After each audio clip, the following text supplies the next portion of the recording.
Hello welcome to mini vlog. ఇది Saturday morning. మా ఆయన లేవగానే పిల్లలకి పాలు ఇచ్చేశారు, తర్వాత మాకు కాఫీ పెట్టేశారు.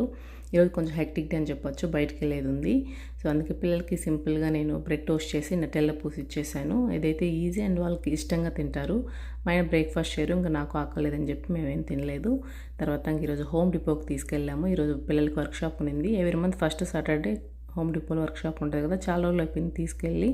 సో ఈరోజు ఎలాగైనా వీలు చేసుకొని తీసుకెళ్ళాము. ఏదో ఫ్లవర్ లాంటివి ఇచ్చేశారు. నెక్స్ట్ అక్కడి నుంచి ఆరుష్కి ఈరోజు సాకర్ గేమ్ లాస్ట్ డే అనమాట. అందుకని ఫోటో సెషన్ ఉంది. సో ఏదో స్కూల్లో ఫోటో సెషన్ అరేంజ్ చేశారు. పిల్లల వాళ్ళ టీం అంతా ఫొటోస్ అవి దిగిన తర్వాత నెక్స్ట్ ఇంకా జేసీ పెన్నీలో కూపన్స్ ఇస్తున్నారని తెలిసి అక్కడికి వెళ్ళాము. అక్కడ $10 కూపన్స్ ఇచ్చారు, ఒక 2 ఒకటి. అక్కడి నుంచి అగైన్ మళ్ళీ ఫీల్డ్ దగ్గరికి వచ్చాం, సాకర్ ఫీల్డ్ దగ్గరికి. ఈరోజు లాస్ట్ డే ఈ స్ప్రింగ్ సీజన్కి. సాకర్ గేమ్ అయిపోయిన తర్వాత అందరికీ ట్రోఫీలు ఇచ్చేశారు. నెక్స్ట్ ఐఎస్టీ వాళ్ళు ఒక చిన్న ఈవెంట్ కూడా అరేంజ్ చేశారు. Thanks for watching.